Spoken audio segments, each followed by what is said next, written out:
Hello everyone. तो आज के लेक्चर में हम स्टार्ट करेंगे एटम का थर्ड लेक्चर और इसमें हम पढ़ेंगे साइज ऑफ न्यूक्लियस या फिर डिस्टेंस ऑफ क्लोजेस्ट अप्रोच। एक तरह से ये जो रदरफोर्ड वाला एक्सपेरिमेंट है उसी का सेकंड पार्ट है। रदरफोर्ड सर ने ही ये बताया था कि साइज ऑफ न्यूक्लियस हम कैसे कैलकुलेट कर सकते हैं।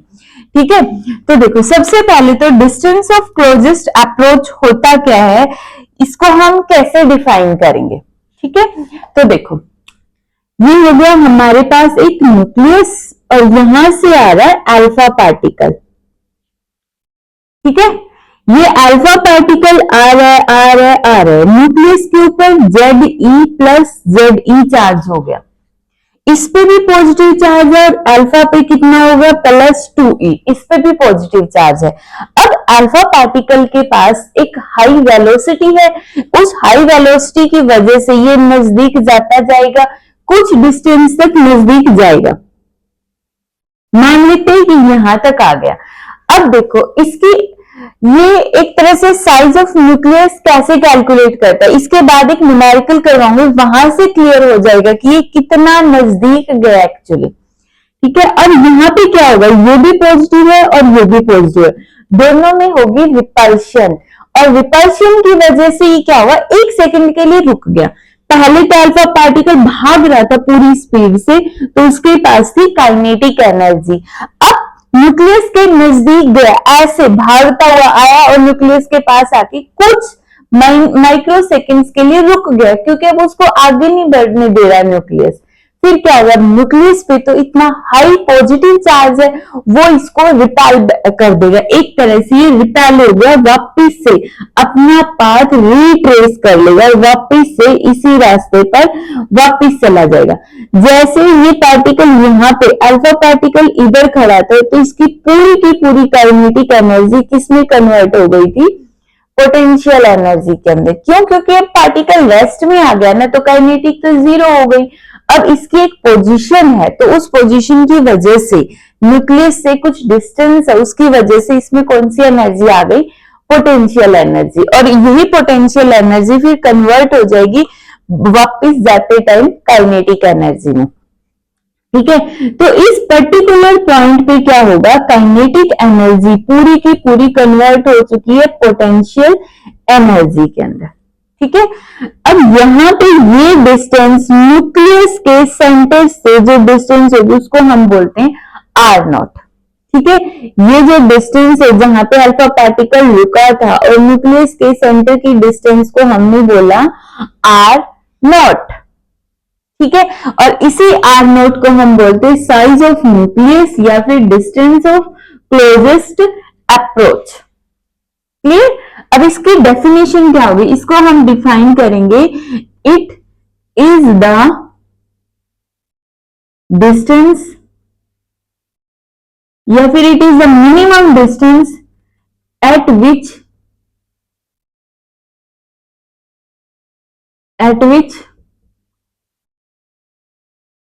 particle stops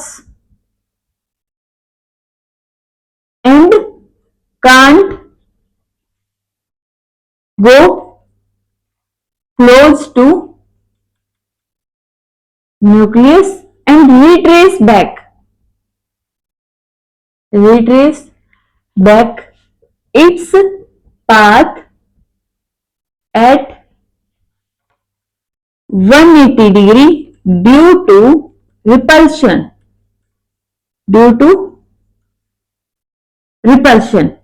ठीक है, रिपल्शन की वजह से दोबारा से 180 डिग्री का पाथ है वो रिट्रेस कर देता है, तो उस डिस्टेंस को हम बोलते हैं distance of closest approach.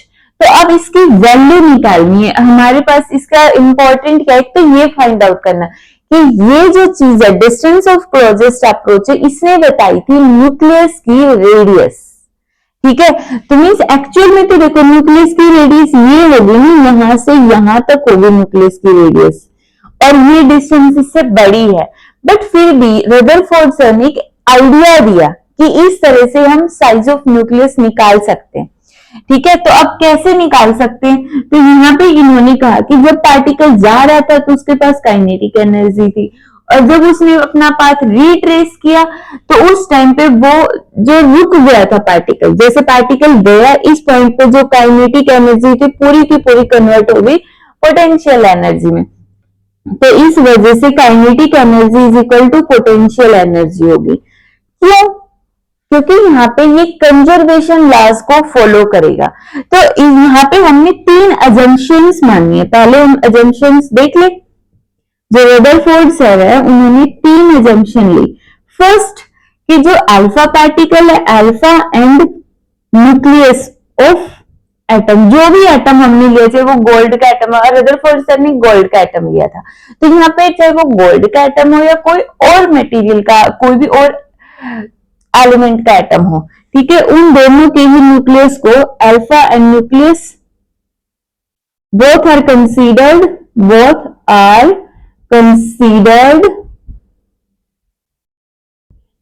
As point dimension. Point dimension के हमने इनको माना नहीं, ऐसे नहीं माना जैसे हमने डायग्राम में दिखा दिया न्यूक्लियस बड़ा है, नहीं, हमने न्यूक्लियस को एक पॉइंट मान लिया है कि ये अल्फा पार्टिकल आ रहा है और ये न्यूक्लियस है इधर, तो दोनों को ही हमने पॉइंट साइज का माना है। दूसरा कोलिजन इज इलास्टिक, इन दोनों के बीच में जो ये कोलिजन हो रहा है हेड ऑन कोलिजन, इसको हम बोलेंगे इलास्टिक कोलिजन, ठीक है। तो सेकंड अजम्पशन उन्होंने ली है collision between alpha and nucleus is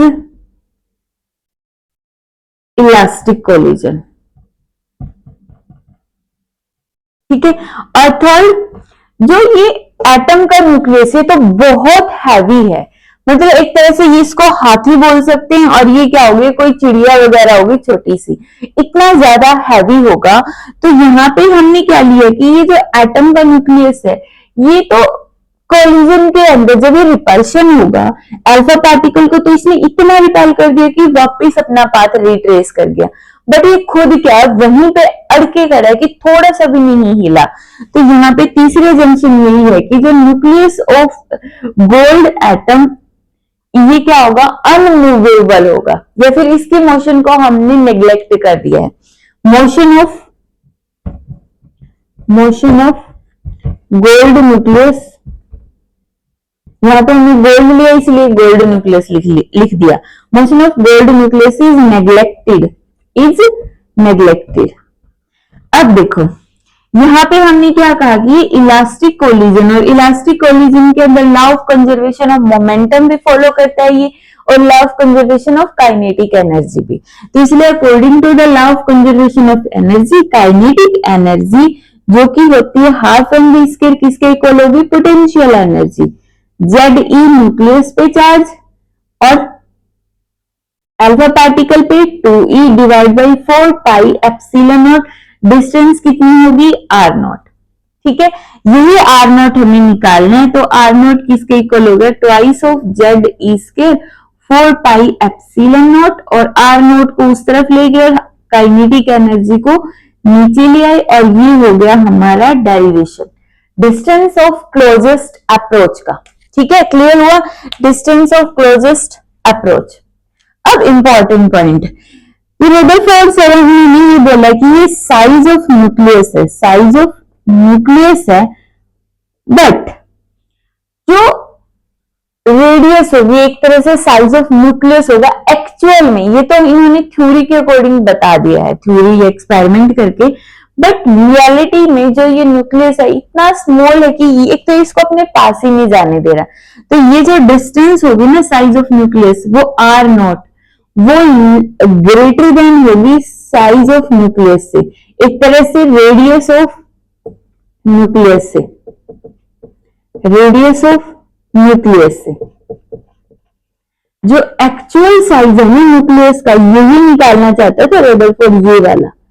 अब एक्चुअल साइज क्या होगा इस आर नोट से स्मॉल होगा, कितना स्मॉल होगा अभी एक न्यूमेरिकल कराऊंगी वहां से क्लियर हो जाएगा कि कितनी यहाँ पे ये डिफरेंस है दोनों के बीच में, ये आर नोट कितना बड़ा होता है और जो रेडियस ऑफ न्यूक्लियस है आर वो कितनी होती है, ठीक है।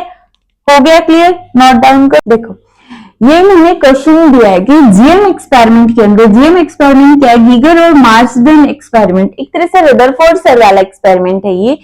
तो यहाँ पे जो रदरफोर्ड सर ने बताया कि what is R naught, R naught क्या होगा, व्हेन एन अल्फा पार्टिकल, जब एक अल्फा पार्टिकल, ये गोल्ड का न्यूक्लियस है, गोल्ड न्यूक्लियस, और ये अल्फा पार्टिकल आ रहा है कितनी काइनेटिक एनर्जी के साथ, 7.7 मेगा इलेक्ट्रॉन वोल्ट एनर्जी के साथ आया, कुछ डिस्टेंस पे ये रुका और वापिस से अपना पाथ इसने रिट्रेस कर लिया।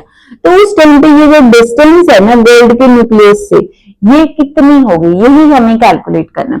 तो अभी हमने देखा था आर नोट का फॉर्मूला क्या था, twice of Z E square और 4 पाई एप्सिलॉन नॉट, और डिवाइड में क्या आ जाएगी इसकी काइनेटिक एनर्जी। तो देखो 2 जेड, जेड किसके लिए है, गोल्ड के लिए, और गोल्ड का एटॉमिक नंबर 79, ठीक है 79, और E 1.6 इंटू 10⁻⁻19 का square, 4 pi epsilon not 9 into 10⁻9। Kinetic energy कितनी है, 7.7। अब मेगा इलेक्ट्रॉन तो नहीं लिख सकते ना, हमें मेगा इलेक्ट्रॉन वोल्ट को सॉल्व करना पड़ेगा, क्योंकि जो डिस्टेंस आएगी वो मीटर में आएगी। तो मेगा मीन्स 10⁻6, इलेक्ट्रॉन वोल्ट में 1.6 10⁻19। 1.6 से ये पूरी डिस्टेंस कैंसल आउट, 6 से ये कैंसल आउट रह गया 3, तो कितना सोल्व करना रह गया, 279, 1.69 और डिवाइड बाई 7.7 इंटू 10⁻19 और 3 किसके इक्वल आ गई यहाँ पे -16, ठीक है, पॉइंट से पॉइंट कैंसिल। अब इस पूरे को सॉल्व करो, और सॉल्व करने के बाद आएगा 29 पॉइंट समथिंग, शायद 5 इंटू 10⁻⁻15 मीटर। जब इसको सॉल्व करोगे तो ये आंसर आएगा। इसको हम अप्रोक्स बोल सकते हैं 30, और 10⁻⁻15 किसके इक्वल होता है, फर्मी, ठीक है, किसके इक्वल होगा, फर्मी, एफएम। यहाँ पे मैं लिख देती हूँ 1 एफएम मीन्स फर्मी, जो किसके इक्वल होता है, 1 एफएम 10⁻⁻15 मीटर, ठीक है, ये हो गया आर नॉट। अब यहाँ पे देखो, ये तो हमारे पास जो डिस्टेंस हो गई आर नॉट रदरफोर्ड, ये जीएम सर ने, जीएम गीगर मार्सडन एक्सपेरिमेंट में कैलकुलेट हुई थी आर नॉट, बट एक्चुअल में जो साइज ऑफ न्यूक्लियस होता है वो होता है 6 फर्मी का, और एक्सपेरिमेंट में आया 30 फर्मी। कितना डिफरेंस है देखो, जो एक्सपेरिमेंट में कैलकुलेट हुई आर नॉट वो 30 फर्मी है, और रियल में कितनी आई है, 6 फर्मी। तो ये इतनी ज्यादा स्मॉल होती है कैलकुलेटेड वैल्यू से, जो एक्सपेरिमेंट में हम कैलकुलेट करते हैं उसके कंपैरिजन में, ठीक है, कर लोगे, समझ आ गया ये टॉपिक। अब डिस्टेंस ऑफ क्लोजेस्ट अप्रोच की, दिखता वो क्लोज है बट एक्चुअल में वो कितना क्लोज गया, कितने का एरर वो दे रहा है, अगर हम उसी को साइज ऑफ न्यूक्लियस मान ले तो। कर लोगे। नेक्स्ट टॉपिक है हमारे पास इंपैक्ट पैरामीटर। अब जो इंपैक्ट पैरामीटर है वो क्या होता है, ये हो गया न्यूक्लियस, ठीक है, और ये हो गई यहाँ पे इस अल्फा पार्टिकल, एक तरह से इसकी सेंट्रल लाइन, इसको मैं डॉटेड बना दूं, इससे बना देते, ये हो गई इसकी सेंट्रल लाइन। कौन सी लाइन है इसकी, ये सेंट्रल लाइन, ठीक है। अब कोई भी अल्फा पार्टिकल जो डिफ्लेक्शन को एक्सपीरियंस करता, फर्स्ट अल्फा पार्टिकल, अब अगर अल्फा पार्टिकल ऐसे दूर से जा रहे हैं तो कोई डिफ्लेक्शन नहीं होगी ना, क्योंकि इसके रिपल्शन से काफी दूर है। यहां से गए तो भी कोई रिपल्शन नहीं होगी, सीधे गए, यहां से गए तो भी रिपल्शन नहीं होगी। अब जैसे जैसे नजदीक जाते जाएंगे, ठीक है, नजदीक गए तो अब इनको थोड़ी सी रिपल्शन इनको फेस करनी पड़ेगी। तो अब क्या होगा, इनमें थोड़ा सा डेविएशन शुरू हो गया, ठीक है, इसको हम बोलेंगे एंगल ऑफ स्कैटरिंग थीटा। अगर और नजदीक गए तो और डेविएशन होगा। तो ये है हमारा इनिशियल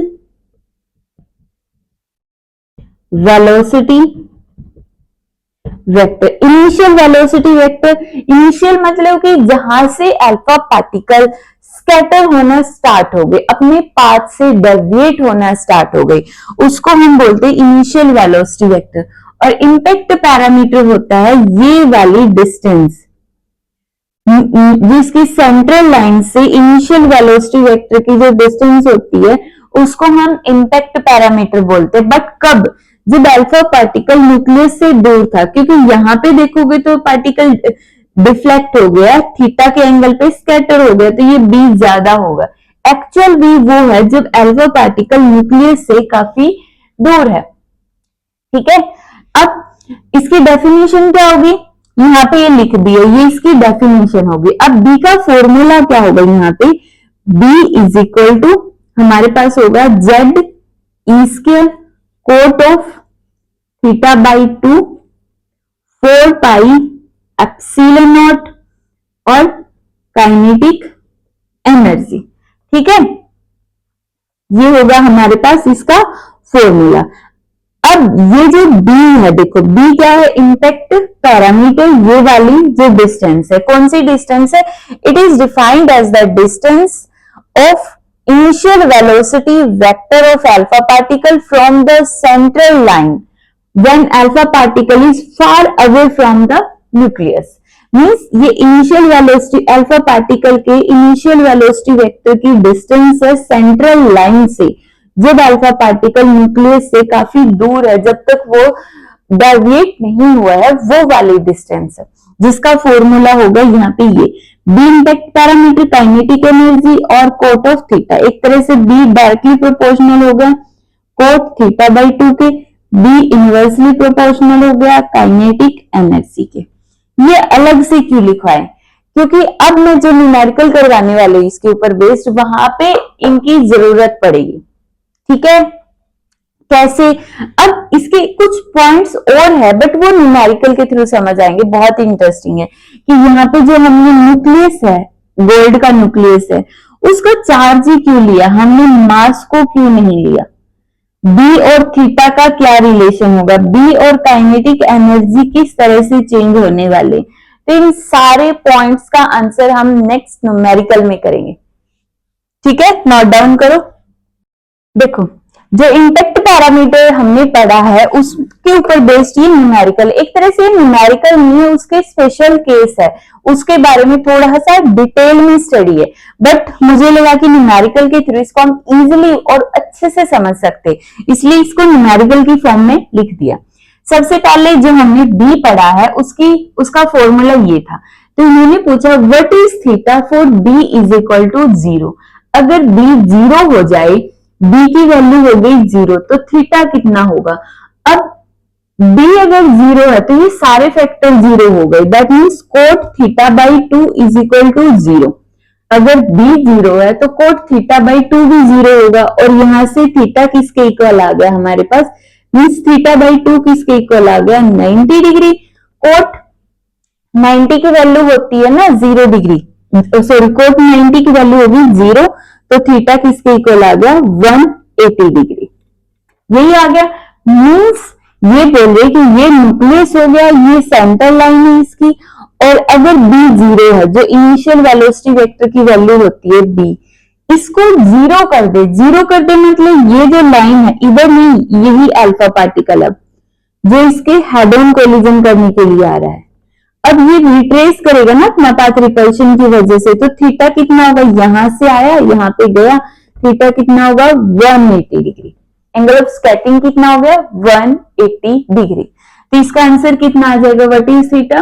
180 डिग्री। ठीक है, next question, for a given value of B does theta decrease और increase with kinetic energy.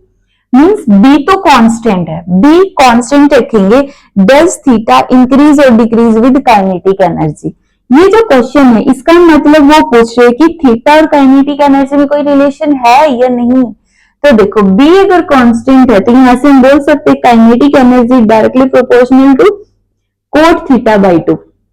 B भी कांस्टेंट है, Z E square 4 pi epsilon naught भी कांस्टेंट है, तो इस सारों को एक तरफ ले जाओ तो बच गई काइनेटिक एनर्जी। तो हमारे पास एक तरह से क्या आया? Constant is equal to cot theta by 2 divide by kinetic energy, और इसको हम क्या लिख सकते? Kinetic energy into constant is equal to cot theta by two. Constant का मतलब यहाँ पे क्या हो गया, डायरेक्टली प्रोपोर्शनल। ठीक है, तो काइनेटिक एनर्जी इंक्रीज होगी जब कोट थीटा इंक्रीज होगा। ठीक है, या फिर हम बोल सकते हैं अगर काइनेटिक एनर्जी इंक्रीज होगी तो कोट थीटा बाई टू भी इंक्रीज होगा, और अगर काइनेटिक एनर्जी डिक्रीज होगी तो coat theta by to decrease होगा। बट इन्होंने पूछा है सिर्फ थीटा, ना कि कॉट थीटा। तो यहाँ पे थीटा का क्या रिलेशन होगा, जब काइनेटिक एनर्जी इंक्रीज होगी कोट थीटा इंक्रीज होगा तो थीटा डिक्रीज होगा। Kinetic energy decrease, coat theta by to decrease, और एंगल क्या होगा, इंक्रीज होगा। ठीक है, सिंपल है, वैल्यूज के ऊपर डिपेंड करते हैं। जब कोट थीटा की वैल्यू कम होगी तो कोट थीटा बाई टू की वैल्यू ज्यादा होगी। सिंपल, दोनों पार्ट हो गए, नोट डाउन करो। देखो सी पार्ट, सी पार्ट में क्या होगा, what is B at which theta is equal to 90 degree, kinetic energy is equal to 10 mega electron volt और Z is equal to 79। Put करो, बी कितना होगा, जेड की value 79 e 1.6 10 raised to the power minus 19 square, cot of theta कितना है 90, 90 by two 45 divide by 4 pi epsilon nought की value 9 into 10 raise to the power 9, और initial kinetic energy 10 mega 10 raise to the power 6 electron volt. ठीक है, ये पूरी term इससे cancel out, कितना बचा 79, और ये पावर कितनी हो गई 7, और यहाँ पे 9 2। ठीक है, तो यहाँ पे कितना बचा 1.6 और 9 और 10 रेज टू दी पावर कितना बचा 2 और -19 -17 और कोट ऑफ 45, कोट 45 कितना होगा 1। ठीक है, जब हम इसको सॉल्व करेंगे तो आंसर आएगा 1.1 10 raise to the power -14 metre. इसको सॉल्व कर लेंगे तो आंसर आ जाएगा 1.1 into 10 raise to the power -14 metre. Simply सारी वैल्यूज को हमें पुट करना है और इसको सॉल्व कर लेना, कर लोगे। ठीक है, कैलकुलेशन में मिस्टेक हो गई हो तो कहीं पे चेक कर लेना, इसका आंसर ये आने वाला। Clear, next point D D D D D D D D हो गया ये, mass of nucleus is not in the formula why. अब न्यूक्लियस का, जो भी गोल्ड का न्यूक्लियस है उसका चार्ज तो हमने ले लिया, मास को क्यों नहीं लिया, तो इसका रीजन क्या होगा। देखो, जो हमने कोलिजन माना, इलास्टिक कोलिजन माना, ठीक है, जहां पे एनर्जी कंजर्व्ड है, वहां पे अगर मैं बोल दूं न्यूक्लियस का चार्ज, ये आ रहा है ना अल्फा पार्टिकल जिसपे 2e चार्ज है और इस पे +ze चार्ज है, मान लो इसका चार्ज 0 हो गया, ze की वैल्यू कितनी हो गई 0 हो गई, तो क्या ये अल्फा पार्टिकल डिफ्लेक्ट होगा 180 पे? नहीं, क्यों? क्योंकि अब इसको रिपल्शन मिलेगी ही नहीं। अगर मैं ze की वैल्यू को स्मॉल कर दूं, वेरी वेरी स्मॉल, तो क्या होगा, ये अल्फा पार्टिकल इसको टक्कर मार के और इसको डिफ्लेक्ट करके चला जाएगा, तो मीन्स तब भी हमारा जो एक्सपेरिमेंट है वो फेल हो जाएगा। तो ze पे तो हमारा जो b है डिपेंड कर रहा है, ze पे तो b डिपेंड कर रहा है, क्योंकि ze की वैल्यू को कम या ज्यादा करने से b इंपैक्ट पैरामीटर की वैल्यू चेंज हो रही है। बट जो इसका मास है, हमने क्या मानना है पूरे एक्सपेरिमेंट में कि इसका मास बहुत ज्यादा है न्यूक्लियस का, इतना ज्यादा कि जब ये अल्फा पार्टिकल को डिफ्लेक्ट करता है 180 के एंगल पे, तब इसके खुद के अंदर कोई मोशन नहीं आती, ये अनडिफ्लेक्टेड या अनमूवेबल है। ठीक है, तो मास की वजह से यहाँ पे इतना कुछ खासा फर्क पड़ ही नहीं रहा है। मास को अगर हम थोड़ा सा कम भी कर दे, बट अगर चार्ज उतना ही है तो भी यहाँ से ये डिफ्लेक्ट नहीं होगा। मीन्स एक तरह से यहाँ पे ये जो मास है वो इतना हाई मास है इसका, ये खुद मूव ही नहीं कर रहा है, और हमारी जो डिफ्लेक्शन है अल्फा पार्टिकल की वो डिपेंड करती है चार्ज पे, क्योंकि जितना हाई चार्ज होगा, चाहे वो सिंगल एक पॉइंट पे क्यों ना रख दो, जितना हाई चार्ज होगा उतना ही ज्यादा अल्फा पार्टिकल डिफ्लेक्ट हो जाएगा। तो इस वजह से हमने मास को इंक्लूड नहीं किया है। ठीक है, क्यों? चार्ज को कम ज्यादा करने से फर्क पड़ रहा है, बट मास को कम ज्यादा करने से फर्क नहीं पड़ रहा है इधर। Clear? E point for a given kinetic energy, अब काइनेटिक एनर्जी कांस्टेंट है, how theta vary with B, तो डायरेक्टली बी डायरेक्टली प्रोपोर्शनल है कोट ऑफ थीटा बाई 2 के, तो बी के इंक्रीज करने से कोट थीटा बाई 2 भी इंक्रीज होगा, बट थीटा क्या होगा? डिक्रीज होगा। वही है ना, सिंपल। देखो ये हो गया हमारा न्यूक्लियस, ये हो गया सेंट्रल लाइन, और ये इनिशियल वेलोसिटी वेक्टर जहां से डिफ्लेक्शन शुरू हुआ था। अब बी के इंक्रीज करने से, बी इतना है, थीटा इतना, बी को थोड़ा और इंक्रीज कर दो, तो अब डिफ्लेक्शन में बी अगर ज्यादा हो गया, थीटा कितना हो गया? 0, तो बी इंक्रीज करेगा तो थीटा डिक्रीज, जितना बी दूर जाएगा उतने ही थीटा की वैल्यू कम होती जाएगी।